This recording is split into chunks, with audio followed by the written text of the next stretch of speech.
Hey, Western New York, Ryan Shanley here to continue to improve lives through employment here in 2025. Happy New Year. Today, I wanted to talk about the interview. Now, there are a ton of topics out there about interview best practices, but I wanted to talk a little bit deeper about a couple of specific pieces, which are the examples and the questions. So, I've sat through hundreds of interviews during my 13 years at systems personnel and in staffing. And a couple of things that I wanted to advise if you are planning on interviewing in 2025 are as follows. Number one, think about what this job will be doing. Think about the responsibilities and the tasks and try to be a matchmaker. Try to think of examples and past experiences and responsibilities that would match your current responsibilities. Don't necessarily just go off of key buzzwords in a job description. Oh yeah, I have that experience. Oh yes, I know this, right? Think about what will I be doing in this job? What are the major impacts? And try to match up and speak in stories and examples of how your past experiences and knowledge base and projects can come in and easily translate to this. So you want to be able to connect the dots for the person that is interviewing you as best as you can. Second, the questions. Think through questions and come up with impactful questions.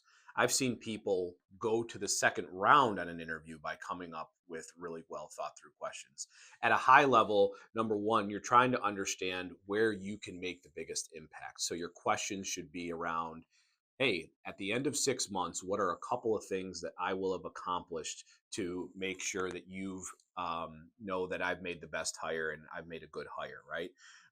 What are the biggest challenges and gaps that the organization is facing by not having this position filled that you can come in and identify where you can make the biggest impact? So your question should be around where you can make the biggest impact, where the gaps and the challenges are, and what success looks like to the organization. Yes, of course, you can ask, what are the hours like? What are the tools like? But you really want to lead with those other questions. And my last tip would be if you're going to another round, try to differentiate yourself as best as possible. So if you're going to a second round in an interview or a final round, it's probably going to be a competitive situation. So try to bring something with you that will differentiate yourself from the rest of the pack. This could be research that you've done on something that maybe you don't know, or you a skill set you don't have that you'd be learning in this new job, right? And getting their opinion. Maybe some ideas or some objectives that you've thought through that you'd like to accomplish if you were selected for the role. But what I've seen is in competitive situations in a second or a final round of an interview, those who bring something or are proactive in bringing goals and objectives or bringing research or bringing fresh ideas have really separated themselves from the rest of the pack. So, again, to recap, think through your examples and try to match them up with the responsibilities. Don't just match buzzwords on a job description. Secondarily, surround your questions with how you can make the best impact in an organization.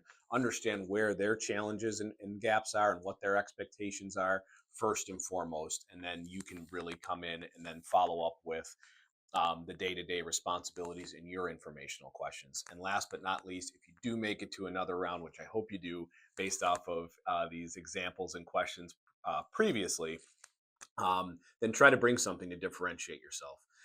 For more information or if you have further questions on it, you can visit our website or you can contact me directly. Thank you and good luck.